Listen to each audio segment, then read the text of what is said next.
I hope that I'm audible to everyone now. Please let me know if I'm properly audible to all of you, okay?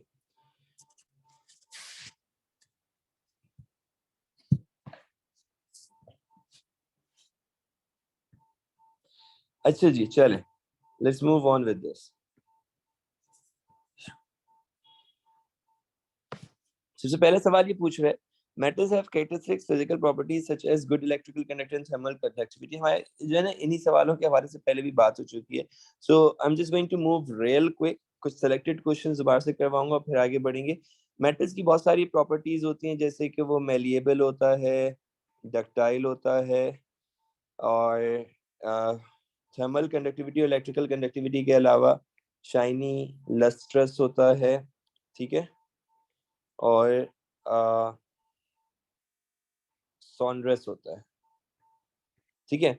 अच्छा जी, the diagram shows the structure of a metal. अगर आप एक metal के structure की बात कर रहे हैं, यहाँ पर आपके दो चीजें आ रही हैं, एक पॉजिटिव आयन आ रहा है. अगर पॉजिटिव आयन की बात करें तो वो मेटल को रिप्रेजेंट कर रहा होगा ऑब्वियसली, क्योंकि मेटल ही होता है जो कि कैट आयन बनाता है. कैट आयन को पॉजिटिव आयन कहते हैं. एन आयन जो है वो आपके पास नेगेटिव आयन का बनता है. वो आपके पास यहाँ पर इलेक्ट्रॉन से शो हो रहा है. बेटा जब उसने खुद थर्मल कंडक्टिविटी और गुड इलेक्ट्रिकल कंडक्टिविटी का मेंशन कर दिया, तो फिर हम लोग उसको मेंशन नहीं कर सकते. अगर आप उसको वही प्रॉपर्टीज बताओगे तो वो मतलब उस पर मार्क नहीं मिलेगा आपको. सही है. Metals are malleable. Metals malleable होते हैं. सही है. क्यों है मेटल्स मेलिएबल, एक्सप्लेन करना है. They are arrange, they are, या यूं समझ कि उनके एटम्स जो है ना, they are arrange in layers formed by the elements. ठीक है जी. अच्छा, अब यहाँ पर आप लोगों के रिस्पॉन्स आ रहे हैं बट मेरी स्क्रीन पे नहीं आ रहा है. हाँ जी, अब ओके. इसी तरह से metals conduct electricity because yes उसके पास फ्री लोकलाइज मोबाइल इलेक्ट्रॉन्स पाए जाते हैं. ठीक है जी. चलें जी, आगे दौड़ेंगे जल्दी जल्दी हमारे पास. अच्छा, अब कह रहे the statement gives some of the chemical properties of metal X and its compound X does not react with cold water. X cold water के साथ रिएक्ट नहीं करता. This is one thing. जो भी X है वो fizzes slowly to like with dilute chloric acid. Dilute chloric acid के साथ वो हल्के रिएक्ट कर रहा है. X does not react with aqueous sodium chloride. X reacts with aqueous lead nitrate. X reacts with aqueous silver nitrate. and XO यानी कि जो भी है ये आपके पास मेटल है एक तरह से, तो मेटल ऑक्साइड जो इसका बनेगा तो वो with magnesium reacts with magnesium to form X. तो वो मैग्नीशियम जो है ना वो ऑक्सीजन ले लेगा, यानी कि मैग्नीशियम इसको रिप्लेस कर सकता है, यानी कि this is something below magnesium. ठीक है. अभी क्या कह रहा है मेटल X. इसको वैसे पूछना चाहिए था आगे चल के, इसके अंदर ये भी सवाल था कि भाई मेटल X क्या कर रहा था, लेकिन अभी पूछे कि भाई इलेक्ट्रिकल कंडक्टिविटी कैसे आ रही है. तो क्योंकि इसके अंदर फ्री इलेक्ट्रॉन्स हैं which can move. यहाँ पे it has got high melting point. high melting point क्यों है, क्योंकि they have got स्ट्रक्चर जो मेटल का होता है उसके अंदर अट्रैक्शन या forces of attraction are high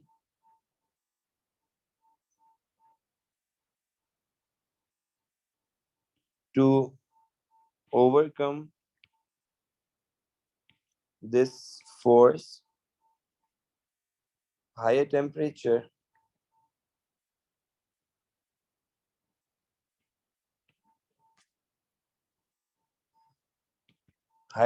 is required.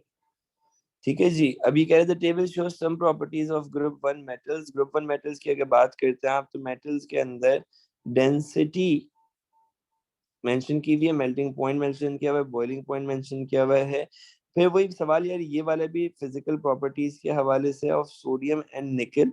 यहाँ पे तुम उसकी फिजिकल प्रॉपर्टीज मेंशन कर सकते हो.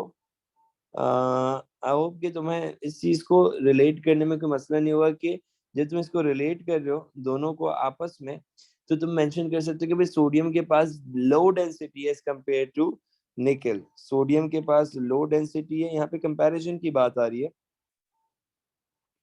एज कम्पेयर टू निकल। निकल के पास हाई डेंसिटी है। अच्छा जी, दूसरा कंपैरिजन क्या आ जाता है कि सोडियम के पास लो मेल्टिंग पॉइंट है और निकल के पास हाई मेल्टिंग पॉइंट है। ठीक है। The diagram shows a simple electrochemical cell जिसमें कि एक आपके पास पॉजिटिव इलेक्ट्रोड है, एक आपके पास नेगेटिव इलेक्ट्रोड है। अच्छा जी, इस वाले सवाल के अंदर we don't need to like waste much of the time, क्योंकि इलेक्ट्रोलाइसिस से रिलेट कर रहा है। लेकिन जब आप बात करते हो ना मेटल्स की, तो वो पूछा भाई मेलिएबल क्यों होते हैं और इलेक्ट्रिसिटी कंडक्ट क्यों करते हैं। ये तो बहुत दफा आ चुका है, अभी भी हम लोग बहुत दफा कर चुके हैं, इसके ना फ्री इलेक्ट्रॉन से। लेकिन जब आप बात करें ना मेलिएबल क्यों है, तो मेलिएबल होने का रेफरेंस अभी हम लोगों ने दिया था। We are going to refer to layer type arrangement. Repetition है इसलिए सिर्फ कीवर्ड्स लिख के आगे बढ़ रहा हूँ। By the help of a diagram आपने यहाँ पे शो करना है पॉजिटिव और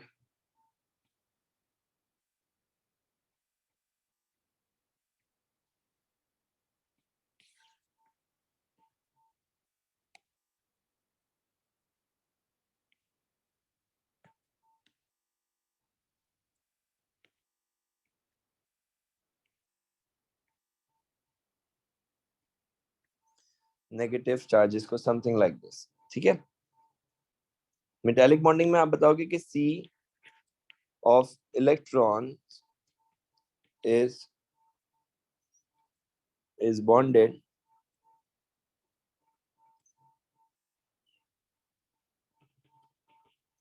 with metal ions. Electron is negatively charged, whereas metal makes cation यानी कि positively charged। फिर आप मेंशन करना कि they have strong force of attraction, thus they are tightly packed। ठीक है।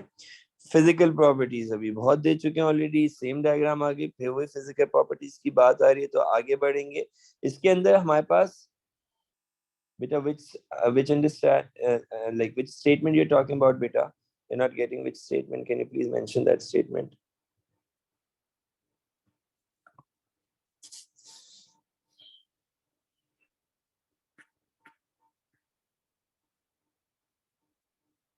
Muiz, देखो बेटा, C of electron is bonded with the metal ions। पढ़ने में नहीं आ रहा है, क्या मसला है? बहुत इनफ है, मैं बोलूंगा फेयरली इनफ है। अगर हमजा ये भी आप कंप्लीट कर लेते हो तो फेयरली इनफ है। और हमजा यासिर जैसे बच्चों के लिए मैं बोलूंगा इसके अंदर 5 साल या 6 साल और ऐड कर लो फिर।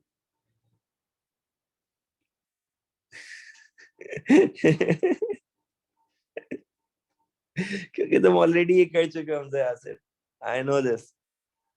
तो तुम इसमें और ऐड करो सवाल।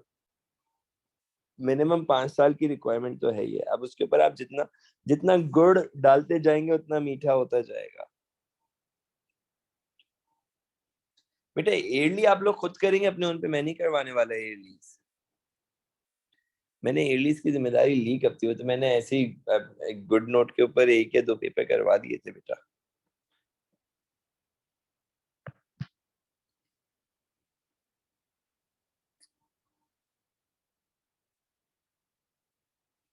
अच्छा, मुझे करवाने थे एयरलीज। चलो कुछ लाइन अप करता हूँ। एयरलीज के यार, असल में एयरलीज का मसला ये होता है कि एयरलीज के लिए ना आपको बहुत ज्यादा लंबी ड्यूरेशन क्लास चाहिए होती है। वो मैंने देख लिया, वो पॉसिबिलिटी बन नहीं पा रही, क्योंकि आप लोगों को चाहिए होता है रिस्पॉन्सिव एक पैटर्न ना पढ़ाने का। तो अब यहाँ पे रिस्पॉन्स देना आसान होता है, एक पर्टिकुलर टॉपिक में रहते हुए पढ़ाना आसान होता है। जब आप एयरली उठाते हो ना, तो हर बच्चे के अलग अलग टॉपिक में अलग अलग मसले मसाइल उठ रहे होते हैं। तो फिर अगर मैं उनको सॉल्व करने बैठ जाऊं, या तो मैं खाली चैट ऑफ करके सिर्फ एयरली सॉल्व करता जाऊंगा, वो एक अलग बात है, फिर तो वो बहुत ही कम टाइम के अंदर निपट जाएगा। लेकिन अगर मैं आप लोगों को साथ साथ इंगेज करूंगा तो फिर मसला हो जाएगा। सही है। अच्छा जी, चले। इसके अंदर यही चीजें फिर रिपीट होते होते आ रही है। यहाँ पर आपके पास अगला पैटर्न आ रहा है रिएक्टिविटी सीरीज का। रिएक्टिविटी सीरीज के अंदर कुछ क्वेश्चंस हैं जो कि आई वुड सजेस्ट कि यार इंपॉर्टेंट है, जरा इनको देख लेते हैं। क्वेश्चन नंबर 2 से स्टार्ट कर रहे हैं। Part of the reactivity series is shown.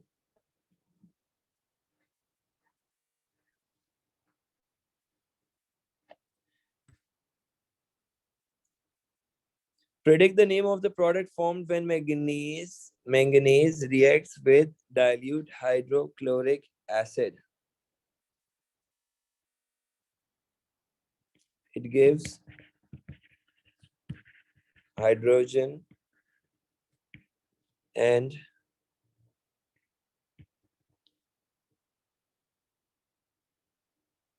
manganese chloride. ठीक है। अच्छा, sample of manganese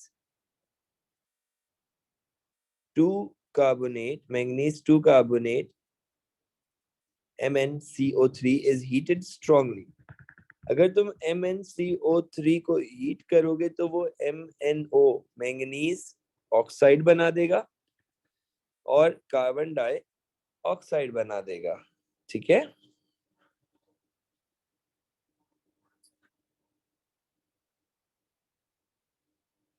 MgCl और हाइड्रोजन गैस तो अपनी जगह सही है। This is something else. Construct an ionic equation. बेटा इसकी आयनिक इक्वेशन में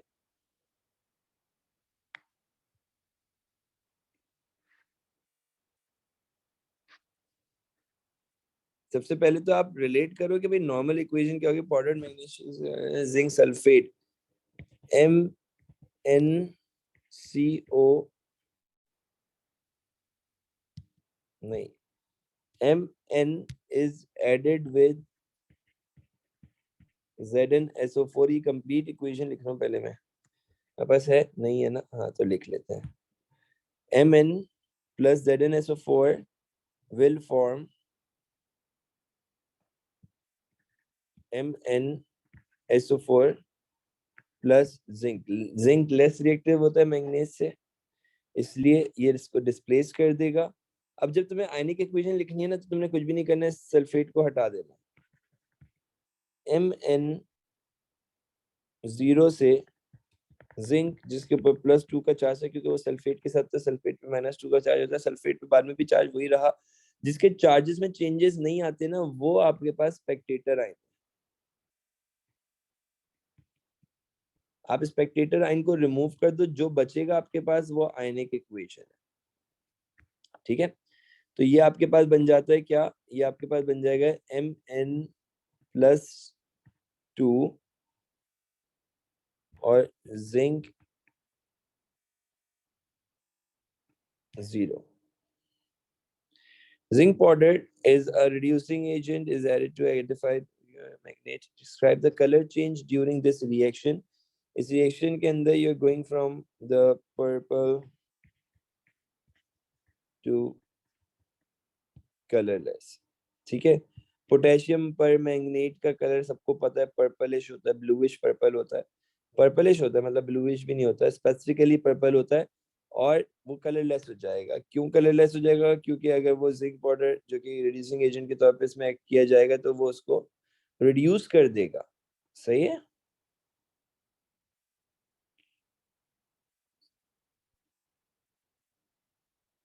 हाँ यार, आई एम सो सॉरी, मैं मिस कर गया। थैंक यू बेटा for reminding me. Zinc aqueous form में होगा। ये स्टेट सिंबल भी लगाना इंपॉर्टेंट होते हैं। स्टेट सिंबल का 1 मार्क है, क्योंकि अगर यहाँ पे 2 मार्क है तो ये अभी तक एक ही मिला था, और यहाँ पे अगर आप इसको मेंशन कर दोगे स्टेट सिंबल के साथ तो ये 2 मार्क्स हो जाएंगे। याद रखना प्लीज, ये बहुत देखो, ये कॉमन मिस्टेक है जो बच्चे भी करते हैं, जो मैंने भी करी, मैं भूल गया लगाना। थैंक यू बेटा for reminding. Who was that by the way? It was someone, Hamza Rizler. अच्छा भाई। ये भी सही है। metals have characteristics of like, अच्छा चलो characteristics के ऊपर बात हो चुकी है ऑलरेडी, बॉन्डिंग पे भी बात हो चुकी है। ये बताओ इसमें सिर्फ रिएक्टिविटी सीरीज अरेंज करके देनी है।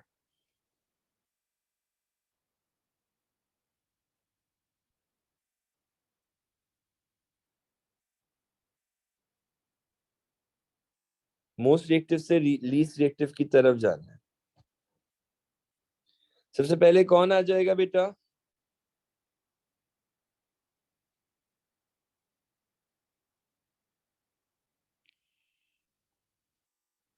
Sodium acceptable. उसके बाद कौन आ रहा है?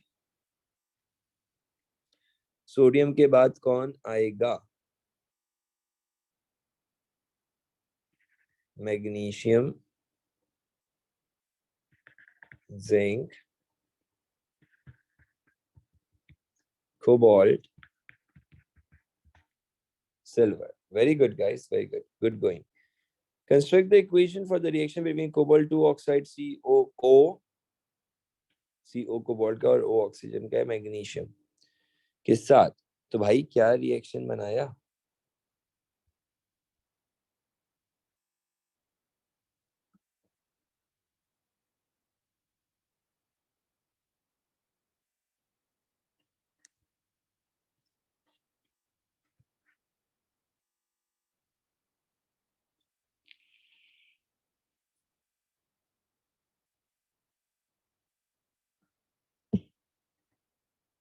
Anyone coming up with the equation for this reaction of cobalt 2 oxide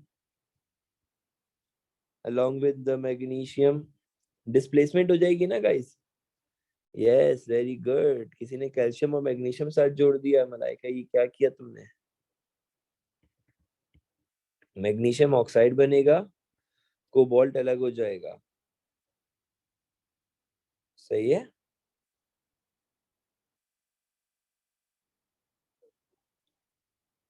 okay बेटा, ओके। अब जो है ना, मैं कंसिडर कर लेता हूँ, तो मैं इक्वेशन आती थी। इसके अंदर से स्पेक्टेटर आयन हटाओगे तो क्या बचेगा? अगर इसी की आयनिक इक्वेशन देनी होती तो सिर्फ वो बता दो गैस का नाम जो स्पेक्टेटर आयन।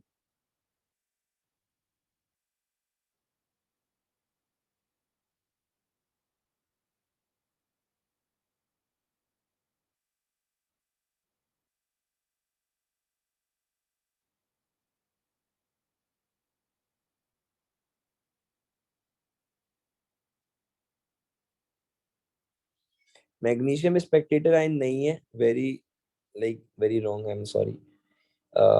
स्पेक्टेटर आयन इस इक्वेशन में पूछ रहा हूँ, आयनिक इक्वेशन के लिहाज से कौन है? देखो, मैग्नीशियम 0 था, मैग्नीशियम +2 पे आ गया। कोबाल्ट +2 पे था, कोबाल्ट 0 पे आ गया। नहीं हुआ चेंज तो ऑक्सीजन नहीं हुआ चेंज, तो ऑक्सीजन को कैंसिल आउट करोगे,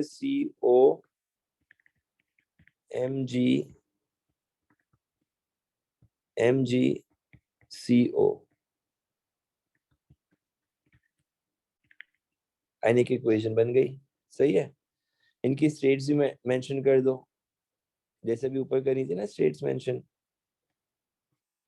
ऐसे ही सेम पैटर्न पे यहाँ पर हो जाएंगी। जो पहले सोल्यूशन में था वो एक्वस फॉर्म में था, जो अकेला था वो सॉलिड था, और अब जो अकेला हो गया वो सॉलिड हो गया, जो सोल्यूशन फॉर्म में आ गया वो एक्वस फॉर्म में आ गया, कंपाउंड फॉर्म में जो आ गया।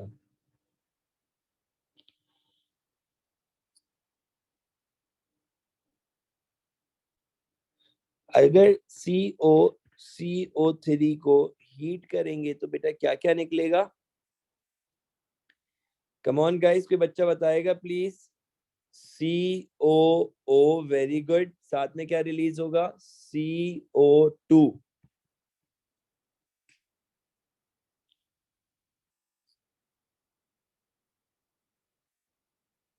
कोबाल्ट ऑक्साइड और कार्बन डाइऑक्साइड, इसको कहते हैं स्ट्रॉन्ग हीट के ऊपर, हाई टेम्परेचर के ऊपर ऐसा होगा। सही है।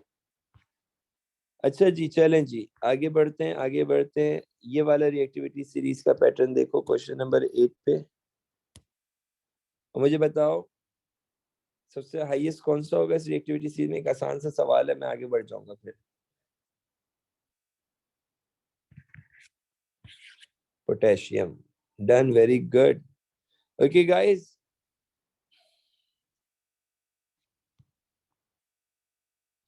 Malachite is an ore of copper. Focus on this question, beta. Malachite reacts as though it is a mixture of copper 2 carbonate and copper 2 hydroxide. I'm so sorry about my voice. I know बहुत vulnerable robotic sound आ रहा होगा मेरी तरफ से, but the point is this: I'm taking classes from the afternoon, I guess today. 12 बजे से लगातार class चल रही है, तो इसलिए आवाज थोड़ी सी एंड पर है. ठीक है. सो अगर कुछ समझ में नहीं है मेरी आवाज की, मैं वैसे बेहतर कोशिश करता हूँ कि भाई इसको सेट करूँ. अगर मेरी आवाज कैसे कुछ समझ नहीं आया तो प्लीज मेंशन कर देना, मैं रिपीट कर दूंगा. Small sample of malachite is added to excess dilute hydrochloric acid HCl. और कह रहा है the carbon dioxide formed is collected and has a volume of 96 centimeter cube at room temperature and pressure. Copper is extracted from the malachite. Heating with carbon construct an equation for the reduction of malachite by carbon.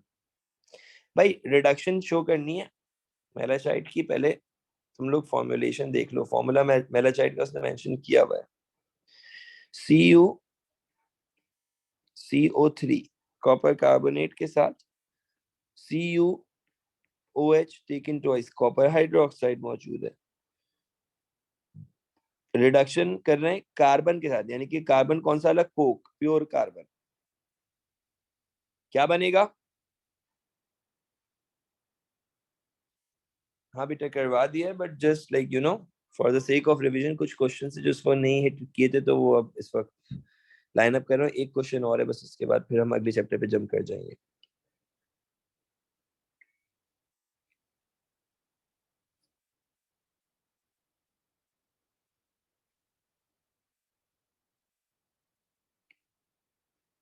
Come on guys, जल्दी से please mention करो क्या बनेगा.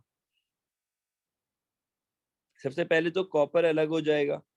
Copper की तो extraction है ये, सही है. और कार्बोनेट में से हमेशा कार्बन डाइऑक्साइड बनाते हैं आप, और OH अगर कहीं पर हो तो हमेशा वाटर बनता है.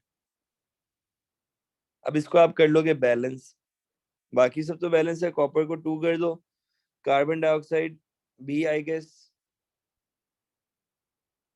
एक ही होगा.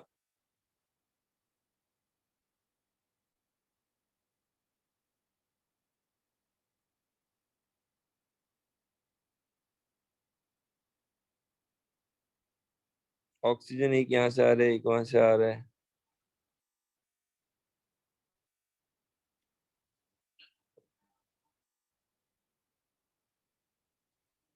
फॉर्मुलेशन के आपको मार्क्स मिलते हैं, इसमें बैलेंसिंग के आपको मार्क्स मिलते हैं. बैलेंसिंग में क्या करेंगे बेटा, बैलेंस्ड है या नहीं चेक कर लो प्लीज.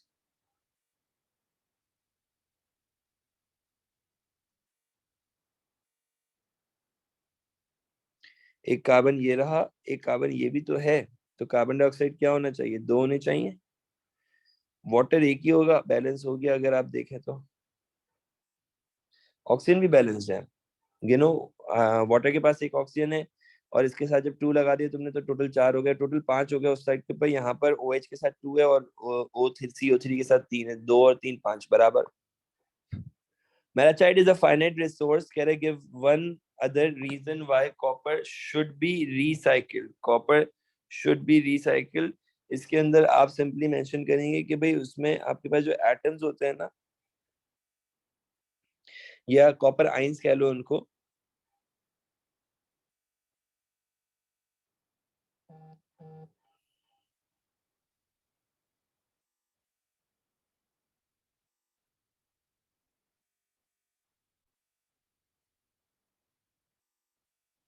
वो किसी भी फॉर्म में ट्रांसफॉर्म हो जाते हैं, बायोडिग्रेडेबल नहीं है. Exactly exactly. सही है.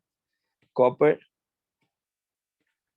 कैन, बल्कि इसको यूं मैं मेंशन करूं, कॉपर इज नॉन डिग्रेडेबल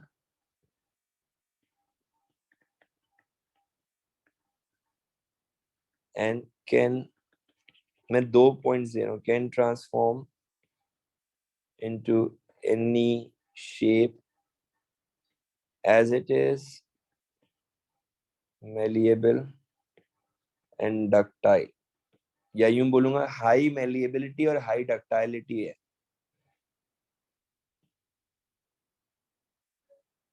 ठीक है, विद दिस एक सवाल मैंने बोला था यार और करवाना है, this is the last one.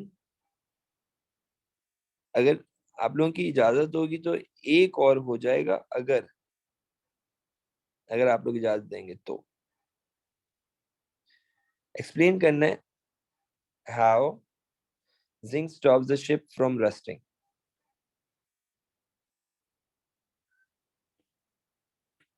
Zinc is more reactive than iron. इसका तो मिल गया तुम्हें 1 मार्क। ठीक है, so it corrodes or oxidize first as per sacrificial protection according to reactivity series। आगे बढ़े बेटा। नेक्स्ट हमारे पास आ रहा है state why each of the following compounds is needed in the blast furnace. Hematite, limestone, coke का बताना है कब, जब आप मैन्युफैक्चरिंग कर रहे हो किसकी, आयरन की। तो हेमेटाइट क्या है, इज एन आयरन ओर।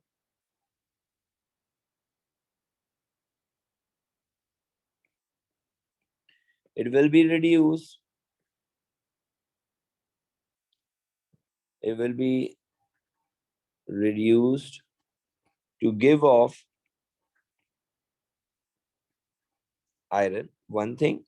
दूसरा है आपके पास limestone,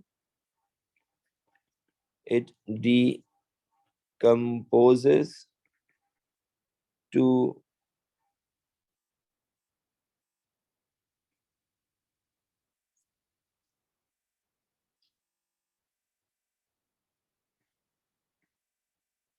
calcium oxide for removal of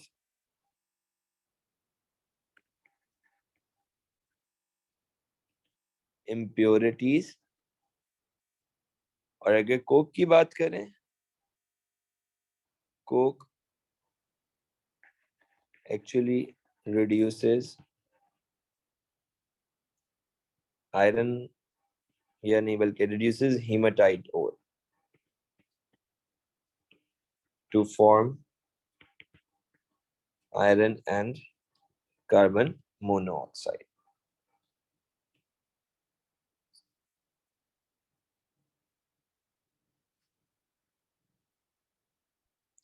ये वाला पार्ट स्किप करते हैं, पार्ट सी देखो। When iron is made into alloy steel, properties of iron are changed। High carbon steel are stronger than iron steel,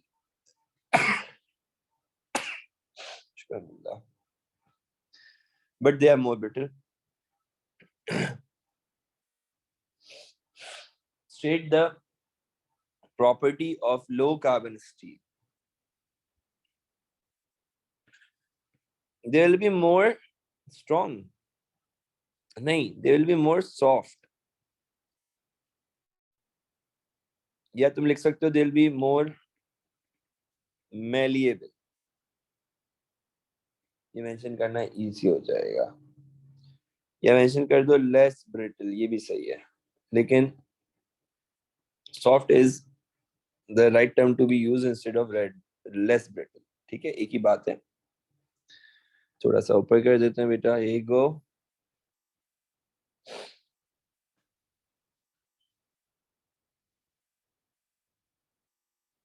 brittle मतलब आसानी से टूट जाने वाला, सॉफ्ट मतलब जो आसानी से टूटेगा नहीं, बेंड हो जाएगा। आप एक आयरन रॉड को इमेजिन करें, आपने उसको बेंड करने की कोशिश करी, इजीली बेंड हो जाएगी। आयरन रॉड अगर प्लास्टिक की होती, हार्ड प्लास्टिक की होती, आप उसको बेंड करते हैं, ग्लास की होती, वही रॉड ग्लास की होती, तो कितनी ब्रिटल होती। आप उसको हल्का सा भी बेंड करते हैं ना, हल्का सा भी उसके अंदर एंगल बनता तो टूट जाती। Same goes for this.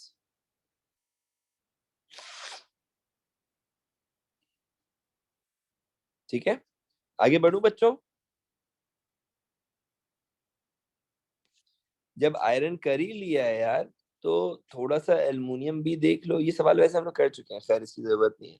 चलें जी, आगे बढ़ते हैं बेटा। नेक्स्ट टॉपिक जिसके ऊपर फोकस करना था मेन, वो था आज एक्सपेरिमेंटल डिजाइन का। एक्सपेरिमेंटल डिजाइन डायरेक्टली क्वेश्चन के थ्रू पढ़ा रहा हूँ।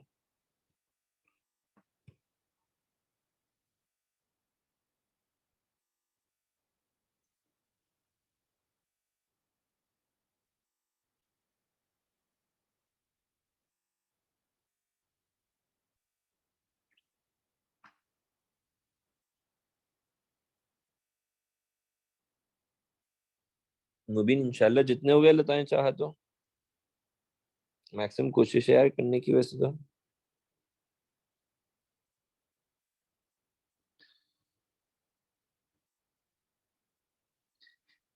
अच्छा जी, एक्सपेरिमेंटल केमिस्ट्री में सबसे पहले आ जाओ आप इस सवाल पे।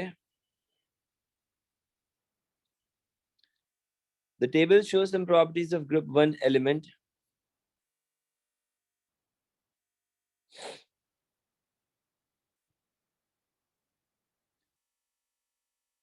hydrated sodium iodate has formula of NaIO3 dot XH2O. It has a relative formula mass of 288. Calculate the value of x. अच्छा, ये आप बोलेंगे सर एक्सपेरिमेंटल से रिलेट नहीं कर रहे, तो स्टोइक्योमेट्री का सवाल है। हाँ तो बेटा, स्टोइक्योमेट्री के सवाल आपको पार्ट्स बन के अलग अलग सवालों में मिलते हैं, सही है। इसमें मिलेगा, सॉल्व में मिल जाएगा, अलग अलग पोर्शन में सवाल आएंगे। सबसे सारा सवाल उसी के होते हैं, क्योंकि उसके पार्ट्स वाइज हर सवाल के अंदर एक ना एक पोर्शन वो लोग एडजस्ट कर ही देते हैं कहीं ना कहीं, सही है। तो यार अच्छा चलो, मैं ईयरली का कुछ करता हूँ। कोई एक आध दिन ऐसा रख लेंगे लॉन्ग ड्यूरेशन क्लास, जिसके अंदर ईयरली लाइन अप करवा दूं। अभी मेरे जो लाइक अपने रजिस्टर्ड बच्चे हैं, उनका एटीपी का एक सेशन रहता है, तो उसकी मुझे 2 क्लासेस एटीपी की रखनी है। उन क्लासेस के साथ ही मैं कुछ मर्ज करके रख दूंगा। टाइमिंग्स चेंज होंगी, मैं आप लोग को लाइन अप करके बता दूंगा, ठीक है। बायो में आधा घंटा यार, ये सवाल, ऐसे सवाल क्यों पूछते हो? केमिस्ट्री में आके लोग बायो का पूछते हैं, बायो में आके केमिस्ट्री का पूछते हैं। ये बड़ी चीज तंग करती है। टाइम, जितने भी टाइमिंग्स है वो सारे तो ऑलरेडी मेंशन्ड है ना। तो एक दफा उसको देख लिया करो, मतलब इतना इतनी अहमियत दो बच्चों की, उसको सब लाइक जो मैसेज किया जा रहा है उसको एक दफा देखो तो सही कि क्या टाइमिंग है, क्या नहीं है, क्या चेंजेस आए। चलो अच्छा, खैर। अब ये एक्स कैलकुलेट कैसे करें? अच्छा, वर्कशॉप वाली जो एटीपी की क्लास होगी, वो एटीपी के पेपर से 2 दिन पहले या 3 दिन पहले होगी। जैसे एटीपी के पेपर से एक दिन पहले एक और पेपर है, आप लोग शायद, I am not sure, physics का है। लेकिन उन एटीपी की सीरीज से पहले आपके पास 3 से 4 दिन का गैप आ रहा है।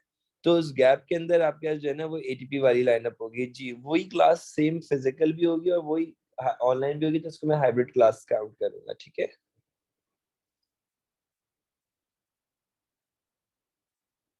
उसके खाली अभी हमें जो इशू है उसके लाइक वेन्यू का इशू है। वो वेन्यू लाइनअप करना होगा, बिकॉज उसके अंदर नंबर ऑफ स्टूडेंट ज्यादा है एटीपी वाली वर्कशॉप के अंदर ना, ऑल टुगेदर। तो इसलिए मैं उसके हवाले से आप लोगों को बिल्कुल लाइनअप करके अपडेट कर दूंगा, जैसे ही मुझे एक लाइक वेन्यू में लाइनअप कर पाया। और हो सकता है कि वेन्यू थोड़ा सा दूर हो, ठीक है, because it will be a matter of like 1 day for chemistry and 1 day for bio. तो इसलिए आप लोग प्लीज कोशिश करके लाइन अप कर लीजिएगा।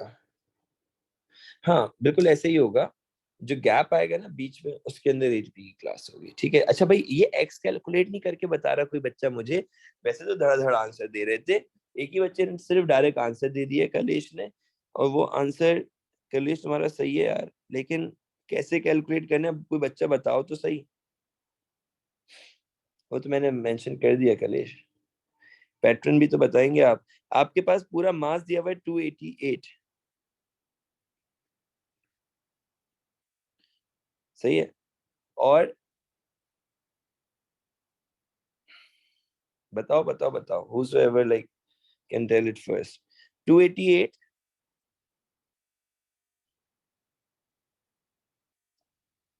कैलकुलेट करना है। वाटर का मास होता है 18, 16 प्लस 2, सही है। अब वाटर का जो भी मास है वो है अदर देन दिस NaIO3, तो NaIO3 का पहले तुम MR निकाल लो, खाली इतने का वाटर हटा के, तो कितना बनेगा? NaIO3 का कितना बनेगा बच्चों? सोडियम का कितना होता है मास? 23। आयोडीन का कितना है मास? चलो ये अच्छा है, कैलकुलेशन मिल गई, टोटल 198 बन जाएगा। तो आप क्या करोगे, 288 माइनस 198 बराबर होगा कितने के?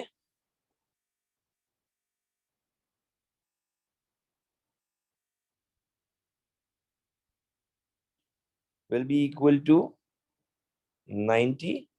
उसको डिवाइड कर देंगे वाटर के मास से, सो 90 अपॉन 18 कितना बन जाता है? 5, इसलिए 5 इज आंसर। ठीक है, ये बात समझ में आ गई होगी। आगे बढ़ते हैं बेटा, आगे बढ़ते हैं। हमारे पास क्वेश्चन नंबर 4 आ रहा है। Now this is something important. ये बहुत सवाल पूछा जाता है, बहुत ज्यादा। डिस्टिलेशन प्योरिफाइज सी वाटर, मतलब ये डायग्राम P1 में भी बहुत रिलेट करके पूछी जाती है, सही है। तो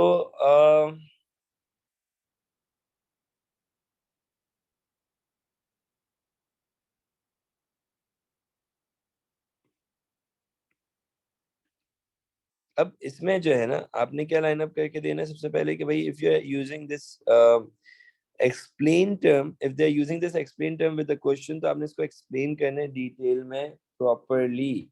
for that explanation what you need to do is, कह रहे distillation purifies the sea water. आप सबसे पहले मेंशन कर दो कि water has salt dissolved in it as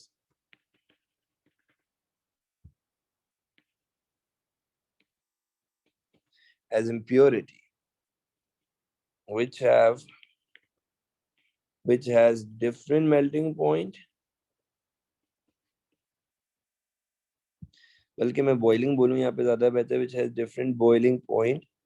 तो मैं बॉइलिंग पॉइंट डिफरेंट होना मेंशन करने पे एक मार्क अलग से मिल जाएगा, सही है, एक मार्क मिल जाएगा मतलब इस स्टेटमेंट पे। And thus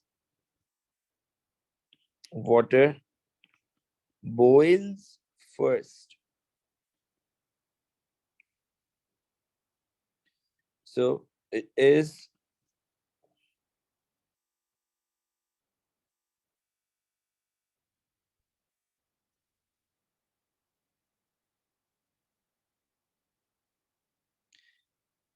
this water boils first, so it is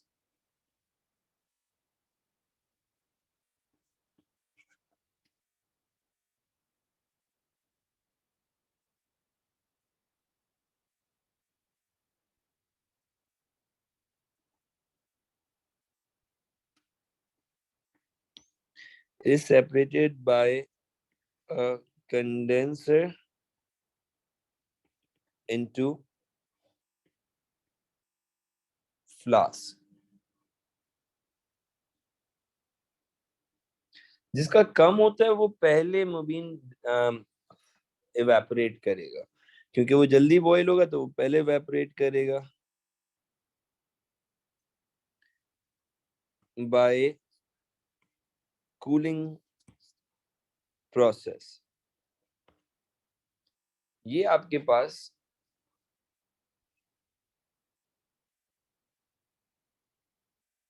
pattern है, किस चीज का पैटर्न है बेटा? ये आपके पास पैटर्न है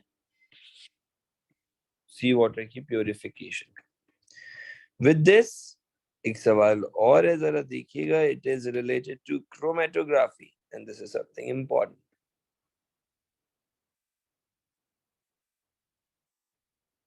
Draw a label diagram to show the apparatus used in chromatography. On your diagram, show the solvent where the mixtures of the metal ions and known sample of metal ions are placed at the start of the experiment. या chromatography का apparatus कैसे draw करते हैं?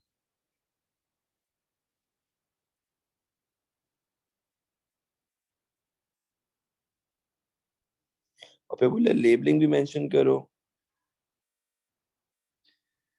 पता है कुछ भी नहीं करना है, एक बीकर बनाना है और ये जो पेपर जैसा इसने नीचे बनाया हुआ है ना, ऐसा उसमें डिप कर देना, nothing else, seriously nothing else.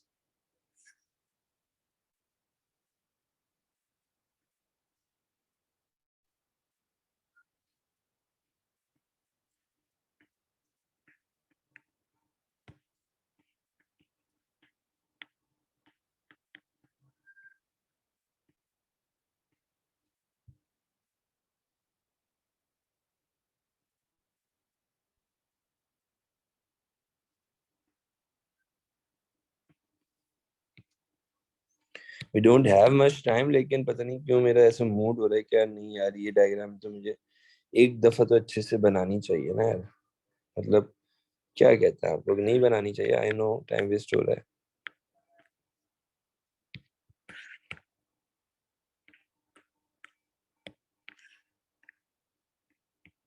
But सही है यार, कभी कभी चलता है, चिल रहना चाहिए इंसान को, है ना।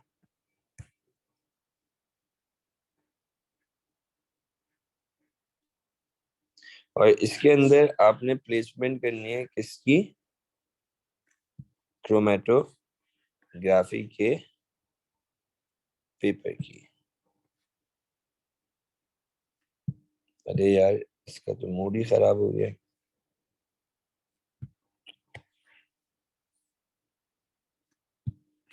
I don't know why it's not working.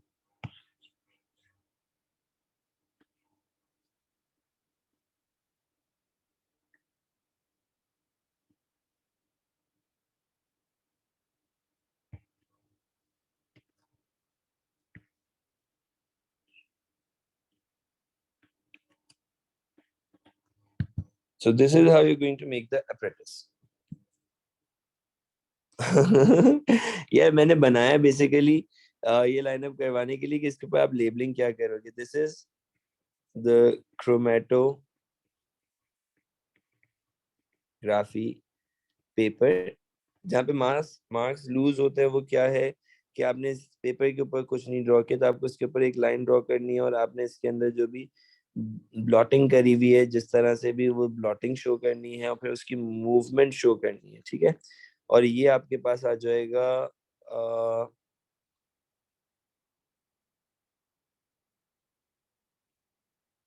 इसका सोल्यूशन मिक्सचर। पानी की लाइन को मैं नीचे कर रहा हूँ, हाँ ये बहुत इंपॉर्टेंट चीज है वैसे। don't need to laugh over this is something important। चलो जी, I can do this actually.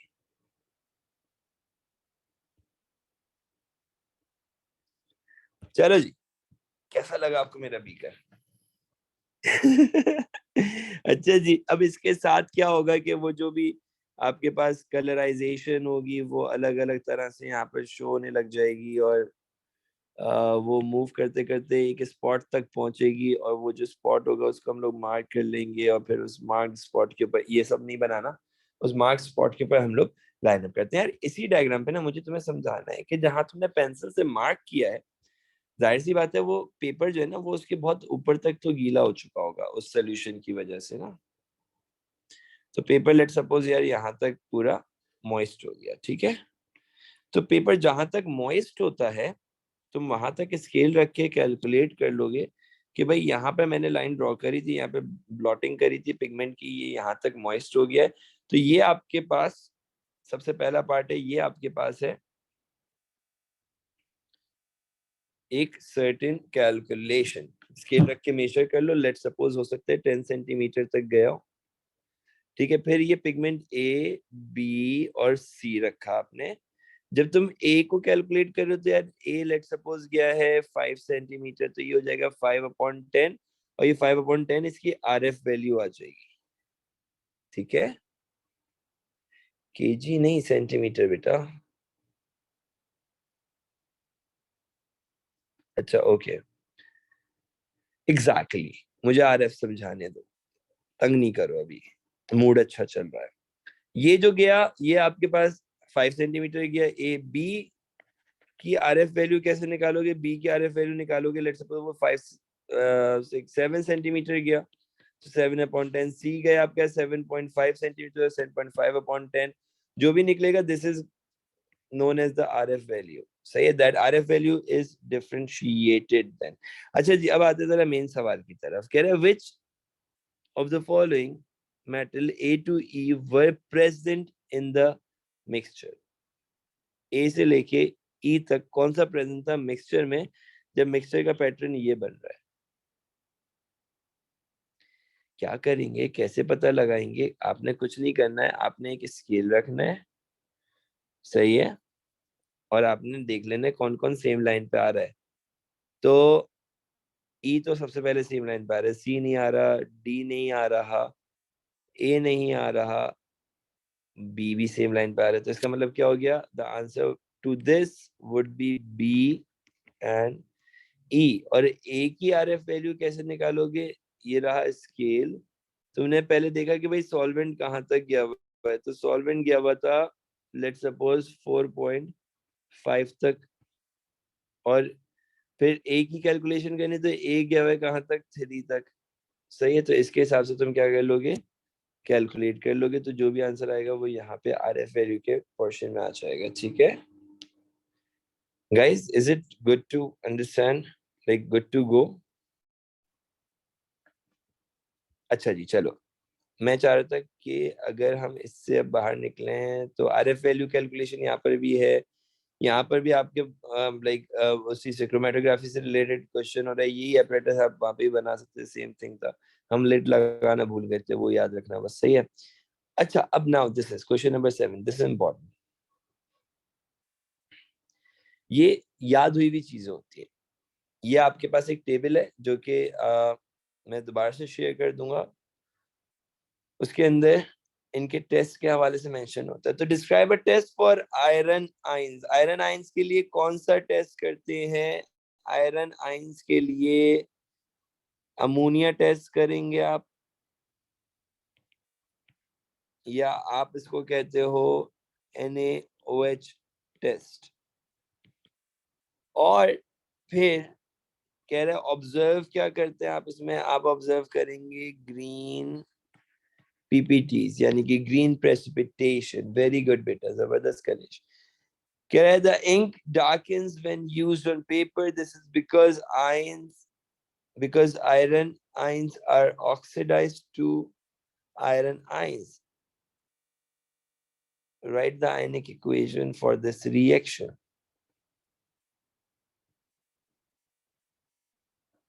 भाई आयरन को ऑक्सीडाइज करके दिखाना है, ये बात अब कैसे दिखाएंगे आप? आयरन को अगर ऑक्सीडाइज करके दिखाना है तो how you going to show this reaction? यार ये रिएक्शन आप लोग बताओ जल्दी से, कौन बच्चा बता रहा है मुझे?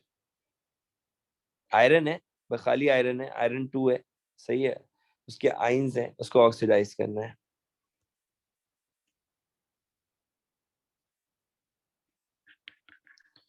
Fe+2 साथ में O2, और क्या बन जाएगा? FeO। टेकन ट्वाइस कर देंगे इसको बैलेंस करने के लिए। कम ऑन गाइस, जरा जल्दी से बताओ कि क्या ये रिएक्शन ऑक्सीडेशन का समझ में आ रहा है? ये आयनिक इक्वेशन नहीं है, this is not the ionic equation. मैं कंप्लीट इक्वेशन लिखवा रहा हूँ, सही है।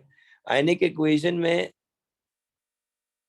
आप ऑक्सीडेशन जब शो करते हो, इसको बल्कि यहाँ से हटा दो, वो ऐसा लग रहा है उसका जवाब है। अच्छा, तो आप क्या शो करोगे कि इसमें ऑक्सीजन ऐड हो गया? दिस इज ऑक्सीडेशन बिकॉज इसमें ऑक्सीजन ऐड हो गया। लेकिन अगर हम ये यूज करेंगे तो ये हमारे इस वाले रेलेवेंस के ऊपर नहीं उतरता। देखो यहाँ पे आयरन+2 था, यहाँ पे भी आयरन+2 है, क्योंकि यहाँ पे आयरन जो है ना वो ऑलरेडी -2 था, यहाँ पे भी सॉरी ऑक्सीजन -2 था, यहाँ पे भी ऑक्सीजन -2 है। यार तो फिर क्या होगा ऐसा? Fe+2 कन्वर्ट हो जाएगा Fe+3 में।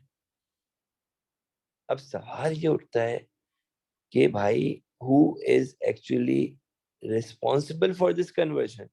तो बेटा एक बहुत सिंपल सी बात है, ये कन्वर्जन आपके पास हो रही है because of loss of electron. Oil rig याद है, ऑयल और रिग रिडक्शन गेन, यहाँ पे क्या हो रहा है, लॉस ऑफ इलेक्ट्रॉन। तो इलेक्ट्रॉन इसमें से अलग करके दिखाएं, हाँ दिखा देंगे। कितना इलेक्ट्रॉन आ गया, ये इलेक्ट्रॉन आ गया। ये नेगेटिव चार्ज के साथ शो करना होगा ऊपर। अच्छा भाई, अब ये वाली बात तो पूरी पूरी इस पे उतर रही है, ये वाली बात नहीं उतर रही थी, ये वाली बात उतर रही है। तो हम यहाँ पर जाने इक्वेशन लिखनी है, उसमें कुछ भी नहीं करना था, +2 को शो करना है, उससे +3 बना दिया आपने और एक इलेक्ट्रॉन अलग कर दिया। यानी कि इक्वेशन में इलेक्ट्रॉन भी लिख सकते हैं, स्मॉल ई बना के उसके ऊपर माइनस का चार्ज। ये चाहो तो पूरा इलेक्ट्रॉन लिख दो। गाइस क्या ये कॉन्सेप्ट क्लियर हुआ? इसमें ना बच्चे ज्यादातर पता है क्या करते हैं, ऑक्सीडाइज देख के ना ऑक्सीजन ऐड कर देते हैं, और वो वहां पे गलती करते हैं।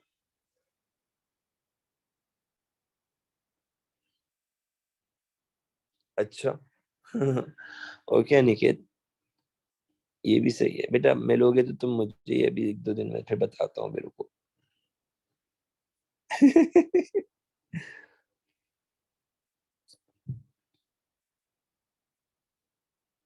State how a catalyst increases the rate of reaction by reducing energy of activation. ये तो मतलब ऐसा है कि सोते ही कोई उठा के आपसे पूछे ना तो आपको यही जवाब देना है। कैटलिस्ट और एंजाइम्स क्या करते हैं, एनर्जी ऑफ एक्टिवेशन को कम कर देते हैं, ठीक है, lowering the energy of activation. जल्दी से बताओ, test for carbon dioxide, lime water. कोई बच्चा प्लीज लाइम वाटर का फॉर्मूला बता दो, जितनी दफा पूछा सब लोग गलत बता रहे होते हैं।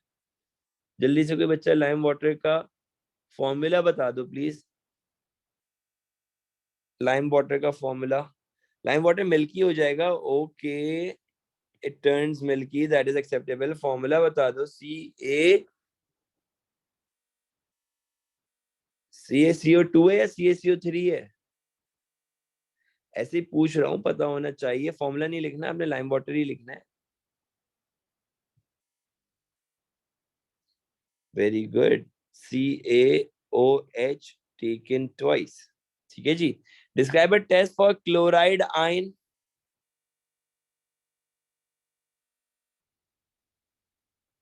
आप क्या करोगे, first you are going to add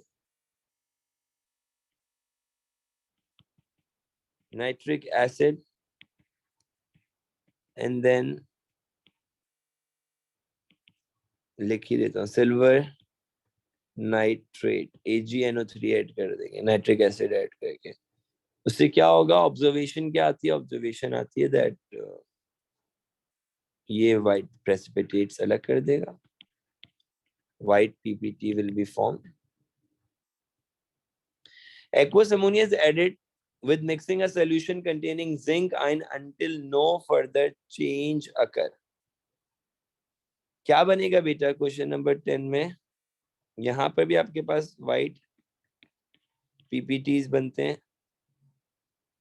2 marks बोल रहा है, 1 मार्क मिलेगा इस पे तो।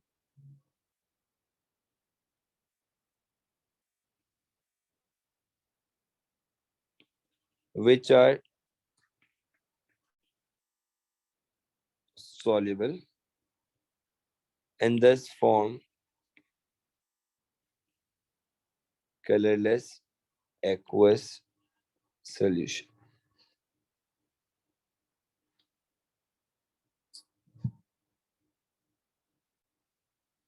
Guys, describe the test for chemical test for chlorine gas. दोबारा से सवाल आ गया है क्लोरीन गैस का। अच्छा देख लो एक दफा, मैं बहुत स्पेसिफाई कर दूं, क्लोरीन गैस और क्लोराइड आयन।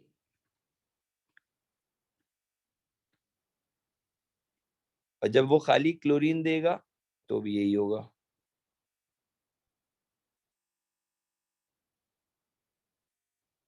दोनों का टेस्ट कौन सा है, तो बच्चा बता रहे हैं, मैं खुद लिखूं? Bleaches, okay. Litmus paper loss of colour. Loss of colour को ब्लीच, ब्लीच की स्पेलिंग देखो माशाल्लाह, ब्लीच करना कहते हैं। यहाँ पे भी आपके पास ब्लीच हो जाएगा जैसे आप लिटमस पेपर लेकर आओगे, ठीक है।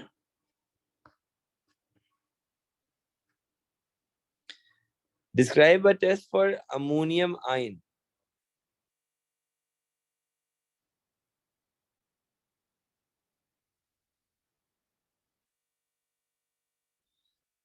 जब आप अमोनियम आयन में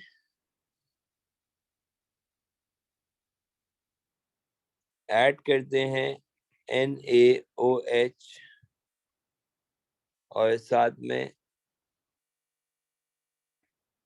विद हीट, उसके बाद आप इसको हीट कर दो। हीट करना मेंशन जरूरी है, हाँ भाई बहुत जरूरी है मेंशन करना हीट को भी, सही है। या यूं कर दो कि वार्म विद NaOH, एक ही बात है।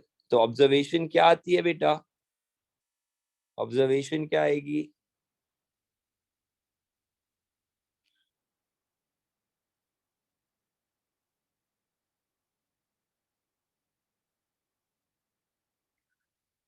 Red to